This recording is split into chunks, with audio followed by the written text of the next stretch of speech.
What's up, everybody? Welcome back to the Game Channel. I'm AJ Gels. Guys, welcome back to the weekly show. If you are new to this program, the general idea of what I do is I gather news from around the web.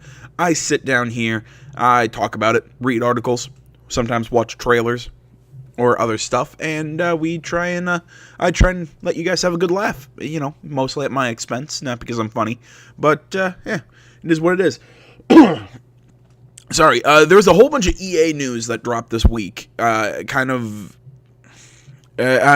gonna go super into it, just because I'm going to be doing another video about this. I'm kind of tacking all of this onto that stuff I talked about last week, where EA was shutting down Visceral. So I'm still doing that video. I know it's super late. I was just kind of like letting this week play out and letting a lot of that news come out, because there's stuff from former people from BioWare and that, just EA business practices. We will be talking about that in another video that'll be later tonight, probably, if I remember. Though that might not, because I'm planning on drunk playing Destiny 2. Anybody wants in on that? Comment. Alright, actually on to the news. Let's see here. Shin Megami Tensei 5 announced for the Nintendo Switch. Now, this was kind of teased, I believe, right here, Tokyo Game Show. Let's just get into the article. Article Alex Osborne, IGN. The previously teased Shin Megami Tensei game for Nintendo Switch has officially been revealed as Shin Megami Tensei 5. As promised by Atlus last month at Tokyo Game Show, new information about the upcoming Switch title was revealed on October 23rd. Check out the new trailer, the new teaser below for blah blah blah in demon-infested urban setting. Alright guys, sorry about that weird cut there. My, I don't know, my software wasn't... It's weird when I do PC. I have to fight it to record the audio. I don't know. Here we go. Let's actually watch the trailer.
Alright, anybody out there who can read Japanese and can tell me what some of those words meant, please feel free to comment below.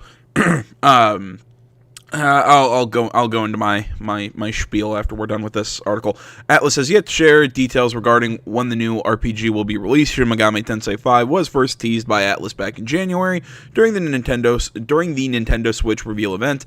Atlus had just started development on the project at that time and has yet to announce whether or not it will be localized for the West. I kind of hope it will.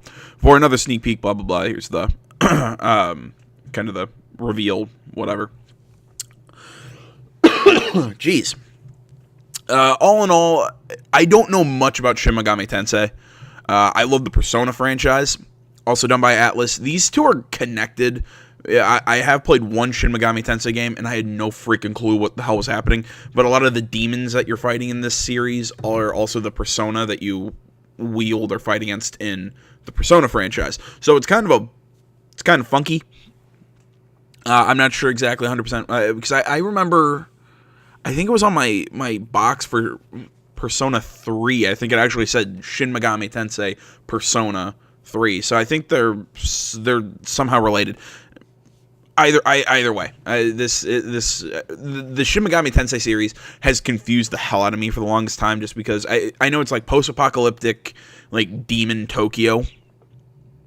But other than that, I don't fully understand what the hell the stories are going. It's really, really confusing.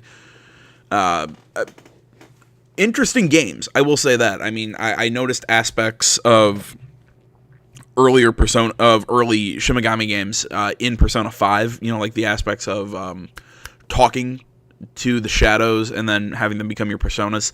That was something I remember from an earlier Shin Megami game, but in all honesty, I cannot give you that much about the Shin Megami like Tensei franchise. So if anybody out there, I really hate kind of shooting the work off to you guys, but without doing like 30-40 minutes of research into what this franchise is, I don't feel comfortable giving you guys like a full synopsis. So if anybody wants to do that down in the comments, please feel free. Moving on. Attack on Titan 2 launch window and characters revealed. Article Jordan Oleman from IGN. Koei Tecmo has revealed the character roster and launch window for the upcoming Attack on Titan 2. The game will release in March 2018 for PlayStation 4, Xbox One, Nintendo Switch, and PC via Steam. The second installment of the franchise will provide a look into the story of the anime's second season whilst upholding the action gameplay from its predecessor. The current confirmed playable character roster includes Eren Yeager, Mikasa Ackerman, Armin Arlert, Levi. Okay, fellow nerds, don't get mad at me. This is actually an anime I have not completely watched. I need to find a dub. If anybody has a link to a dub, please send it to me. I can't watch subbed anime anymore. I'm too lazy. Misha Zacharias, Nanaba, Gelgar Ymir, and Jesus Christ, these names. Krista Lenz, I think. I probably mispronounced some of those. Players will also have the option to create their own unique custom scout. Attack on Titan 2 will also feature enhanced Titan AI and town life gameplay, affording players the ability to deepen relationships and train outside of the main combat missions. It was recently announced that Attack on Titan 2 will come to Nintendo Switch in the West. For our thoughts on the predecessor, check out IGN's review of Attack on Titan. What I've seen of the anime, it's really cool. It's, again, an interesting story. The combat, it's got a beautiful art style. It's bloody and it's violent as hell. But I have not seen the full, even first season of the anime. I tried reading the manga. I just couldn't get into it. I had other stuff going on. I also hadn't played the game, although I had so many people telling me I need to. So maybe around Christmas time, if I can get enough off my schedule, maybe I'll pick it up and do a Let's Play for it. Who the hell knows? I have so much on my backlog right now in terms of stuff I'm playing with you guys. It's not even funny. I know. I've probably made weird promises here and there of Let's Plays I'm going to do. But, I don't know. If anybody wants to see it, please remind me. You can tweet at me, Facebook, all that stuff, down in the description, or just leave comments and I'll do it eventually. I thought there was something else, but not really. This episode's going by really fast because I'm sorry. My head's in about 5 different places right now. I'm thinking of that EA video I'm doing later tonight and more Wolfenstein and Assassin's Creed today. So, Grand Theft Auto 5 is not getting single-player DLC. This article comes by way of PC Gamer by Joe Donnelly. In December 2013, Rockstar appeared confident Grand Theft Auto 5 would receive single-player DLC in the new year.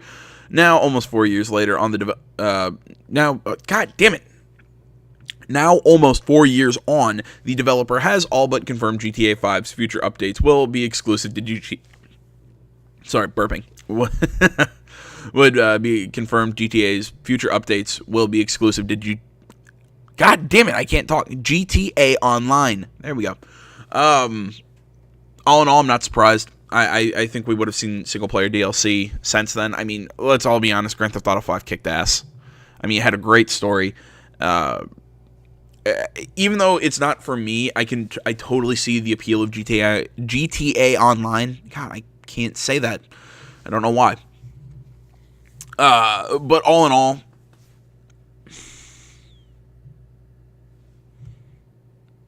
I'm sorry, I just got distracted by this. Okay. Oh my god.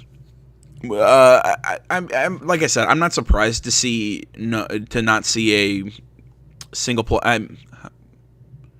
Start over this thought, brain. It's not surprising that they're going to continue updates and all that for GTA Online. It is a little surprising that we're not going to see single-player DLC. Although I guess at the same time, it's also not surprising because I think we would have seen it by now. I mean, I would like to see maybe like something like the Ballad of Gay Tony or Lost in the Damned, like 4 had for GTA 5, because I think there's more to do with the characters. But all in all, I don't think the game needs it. So, in a conversation with Game Informer, Rockstar's director of design, Imran Sarwar, hopefully that's correct, suggests the scale of the base game, the next-gen console and PC launches of 2014-2015, and work on the forthcoming Red Dead Redemption 2 has, in essence, made subsequent single-player story modes unfeasible for Grand Theft Auto 5. Unfeasible? Really? Okay. And I quote, "As a company, we love single-player more than anything, and believe in it absolutely. For storytelling and sense of immersion in a world, multiplayer games don't rival single-player games. 100%, says Sarwar. With GTA 5, the single-player game was absolutely massive and very, very complete. It was 3 games in one. The next-gen version took a year of everyone's time to get right. Then the online component had a lot of potential, but to come close to realizing that potential also sucked up a lot of resources. And then there are other games, in particular Red Dead Redemption 2. Okay, that makes more sense now why he said unfeasible. Because I understand, it's the division of labor. Although saying that the game was complete, I mean, maybe I think you could have done like another maybe mission chain or done like another 2-3 hours with each character as little bonus DLCs. Here's a little thing with Trevor, a little thing with Michael, and a little thing with Franklin. I think that would have been cool. But you know what? But if you want to put your resources into the online component and Red Dead 2 and make sure Red Dead 2 is awesome, 100% for that. The quote continues, "The combination of these 3 factors means for this game, we did not feel single-player expansions were either possible or necessary." Okay, I challenge on possible. But necessary, okay. But we may well do them for future projects. At Rockstar, we will always have bandwidth issues because we are I can't read today. We are perfectionists, and to make huge, complex games that take a lot of time and resources. Not everything is always possible, but we still love single-player, open-world games more than anything." End quote. For the sake of reference, Rockstar's December 2013 Newswire post claims the developer then had, and I quote, "big plans for substantial additions in 2014, end quote, where it would continue, and I quote, "Michael Franklin and Trevor's action, mayhem, and unexpected adventures in southern San Andreas," end quote. Elsewhere in GI's interview, however, Sarwar highlighted mid-2014 as a turning point for GTA Online, where, after supporting its ever-increasing player base with a host of updates, clearly became priority. Later, Sarwar admits that GTA Online's updates may become less frequent with Red Dead Redemption 2 arrives, not surprised, and I quote, "One of the enjoyable things about working on a project like this is that you can iterate quickly," end quote. He says, and I quote, "and change and evolve plans fairly quickly too, so we don't have to be as clear in our plans as with other projects." Like I said, given that the game's been out for as long as it has, it's not surprising that they're just coming out and saying no single-player DLC. It's a little disappointing, but I wasn't necessarily like on the edge of my seat waiting for it. I also find it weird that they didn't expect GTA Online to be as big of a hit as it was. I mean, seeing how big Red Dead Online was, I'm really surprised that they didn't see GTA 5 Online or GTA Online being as big, and I expect Red Dead to continue something very similar. I'm not sure how they're going to do it, but I have no doubt Red Dead 2 is going to have something rivaling GTA Online. It's going to be probably one of the next big multiplayer things we hear about. Moving on, and this is the thing, this is what I titled this episode after, all because I loved the shit out of the first game. Sunset Overdrive 2 could happen, be multi-platform with the right publisher. Article Joe Scrabble's IGN. Insomniac CEO Ted Price has once again explained that his company is open to making a sequel to Sunset Overdrive, but would, and I quote, "need a partner for that," end quote. "For the good love of God, you need to make a sequel to that game." Speaking on Insomniac's Twitch stream, Price was asked whether any of the studio's owned IP could make a return. And I quote, "Sunset Overdrive is something that I know a lot of our fans talk about wanting to see the sequel. He responded, "We need a partner for that. That's a big game. Sunset 2 would be a very large scope game." Yeah. Well, yeah, the first, end quote. Sorry. I mean, the first one was a fairly large game, too. God, 11-15. Although, granted, Sunset was a launch title, and it was awesome. He continued by explaining that because the company wholly owns the IP, a new publisher could mean a sequel would appear across multiple platforms, moving away from the first game's Xbox One exclusivity. Price has previously said to, and I quote, "Ask Microsoft why there isn't a sequel to the Bizarro open world game." Spot on, dude. Going by these latest comments, there may be implication that Microsoft has turned down that opportunity, and Insomniac now wants to explore other options. Price also said that after its appearance as a Game with Gold pick, the original game has now been played by millions of people. I mean, spot on. I mean, we awarded game 9 out of 10. Yeah, that's spot on. And obviously, Insomniac's still right now working on Spider-Man, which I can't wait for Spider-Man next year. But I would love to see the sequel. I don't think it would surprise me that Microsoft isn't terribly interested in a sequel, just because, I mean, like I said, this was a launch game. This was a bundle game, I believe, with the Xbox One when it first came out. Somebody can correct me if I'm incorrect on that. But as far as I remember, Sunset Overdrive was bundled. And I don't think, as far as just true sales of this game, of the original Sunset Overdrive went, I don't think it sold. I mean, I'm not saying it sold poorly. I'm just saying I don't think it sold particularly phenomenal. But I definitely think this game was something that was so much fun, and I think it would behoove. I can never get that word right. Microsoft to do a sequel, but at the same time, I'm perfectly fine with them. You know, I mean, I don't have that necessarily like loyalty to Microsoft or Sony or whatever. I just get Sunset Overdrive 2 out. For the love of God, I want them to make. I'm glad the possibility exists. God, I am all over the place today, guys. Jeez. All right. Final story. Then I'm gonna go play some video games. Destiny 2. Bungie admits some Destiny 2 PC players were banned in error. Article just scrabbles IGN. Bungie has admitted that some players of Destiny 2 on PC had been banned in error and has overturned those decisions. Yesterday, we saw multiple reports that Destiny 2 PC players were being banned en masse from the game with no explanation given as to why. In a security update following the outcry, Bungie attempted to explain its banning process, saying the bans were applied to around 400 players, and I quote, "who were using tools that pose a threat to the shared ecosystem of the game." End quote. However, in an update, Bungie wrote, and I quote, "As part of our ban review process, we have identified a group of players who were banned in error. Those players have been unbanned. The bans were not related to the third-party applications listed above. We will continue to review the process we use to ensure a fun and fair game." End quote. No reasoning was given for why those bans were originally applied or the error that had led them to being overturned.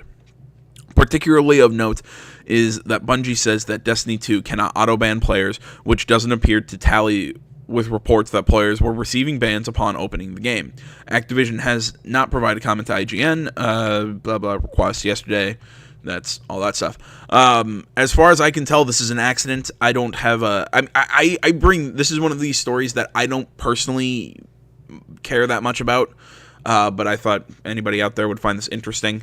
I always like to learn stuff, about video games and whatever. So if anybody out there can maybe tell me who has a better grasp of like the PC and this banning process with all that, how the stuff works. So please, I'm always interested in getting information from you guys or whatever.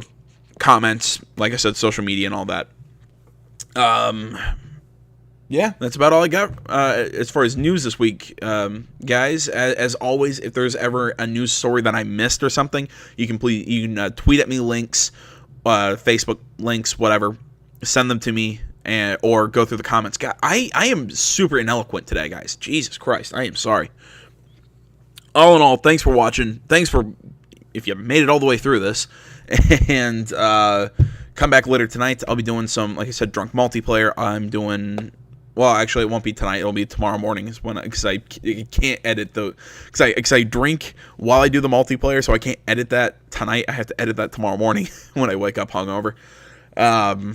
and all that. Thanks for watching, everybody. I try and get this show done by noon. As you can see, it's already 12:30, and I still have to go through and upload it and everything. So it's a big pain in the ass. God, I can't be succinct today. Facebook, Twitter, the website, minds.com. Links to that stuff is down in the description below. Like, comment, you're not already. Please subscribe to the channel. I'm just going to stop talking. Thanks for watching, everybody. Until next time, I'm AJ Gels. This is the Untitled Gaming Channel. I'm out.